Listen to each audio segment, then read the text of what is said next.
Hello and welcome back to my channel. I'm Charmaine Chow and this is yet another educational video. This time is for my US history class and the topic is Westward Expansion. Between the early 1800s and late 1800s, most of the land as we know as America was explored and claimed by the United States. There are many reasons why we wanted to grow the nation. In general, we want to expand the land geographically. We also have this idea of manifest destiny. It's basically the belief of how we were dominant, and it was our goal to spread our ideas westward and enlighten others. We first started with the 13 colonies, which consist of Connecticut, Delaware, Maryland, Rhode Island, Pennsylvania, Virginia, Massachusetts, New Jersey, North Carolina, New Hampshire, New York, South Carolina, and Georgia. The 14th state was Vermont, that came by request. Vermont, as seen today, just had towns and farms. Our first big purchase that expanded us westward was the Louisiana Purchase. Made by Thomas Jefferson in 1803, this was one of the best deals on land, and nearly double the size of our nation. This consisted of the areas between the Rocky Mountains and the Mississippi River. This allowed many people to settle and start families. Since the Homestead Act was passed, it created, quote, claiming land on the Great Plains was easy. Purchasing this land let us continue to keep the trading in the New Orleans ports. This port provided a huge source of income to the country. Not only goods but slaves were traded here. We traded with different places, such as South America and Europe. Even today, it makes $15 million in income and provides many jobs for people. This was also a growing place for freed black men. The purchase of Louisiana also gave us access to the Mississippi River, which would also be another trading opportunity. Lewis and Clark were sent out to explore the land. They looked at it scientifically in order to create maps and look at different species and animals. They also looked at it commercially to look for trade and natural resources. They started in St. Louis in 1804 and made it to the Pacific Ocean in 1806. Resulting was many plants and animals were identified, as well as many maps were made. This is one example of one of the maps they created.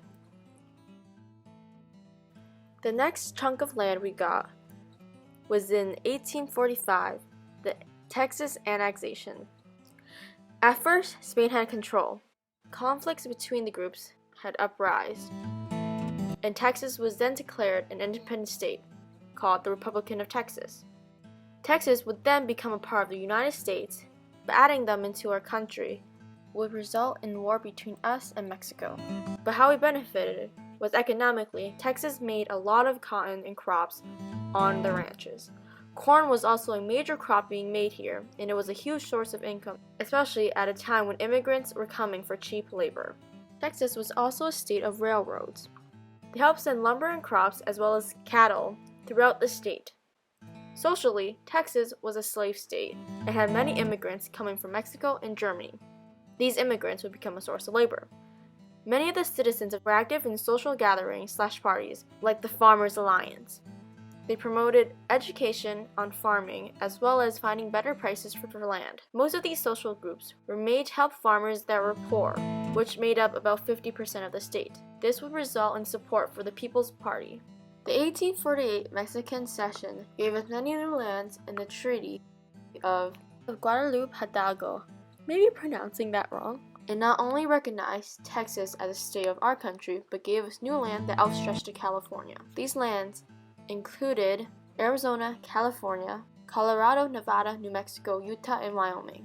In this treaty, it talks about how the Mexicans that were living here would become a part of our country as citizens. But what actually happened was people took their land as they were expanding. Gold would then be discovered in Sacramento Valley, which caused many people to settle in California.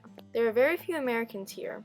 The population was mostly Mexicans and Native Americans. Because of the much settlements of new people, Mining towns were established. However, they were chaotic and had many issues. It was good for the economy, as in 1851 made $81 million, but after some time it slowly started to decline because there was less and less gold to be mined. In between, got a small plot of land west of the Rocky Mountains, which would become Oregon. Getting this land meant that we had many fur trading opportunities with different companies. I have outlined westward expansion and its effect on our country. Most, I've said, were positive, but of course there were many negatives. I mean, yes, it gave us immigrants, jobs, money, new species, and land, which greatly benefited our economy, technology, and gave us a diverse opinion in politics. But we also have to remember that it wasn't our land first. 400 years of violence that began with Columbus, establishing that this continent belonged to white men, said Howard Zinn. He is saying how we have in our past suppressed Native Americans and how we've continued to do so as seen in our westward expansion. We did benefit ourselves, but we forgot who didn't benefit. We carried ideas, but we lacked sympathy.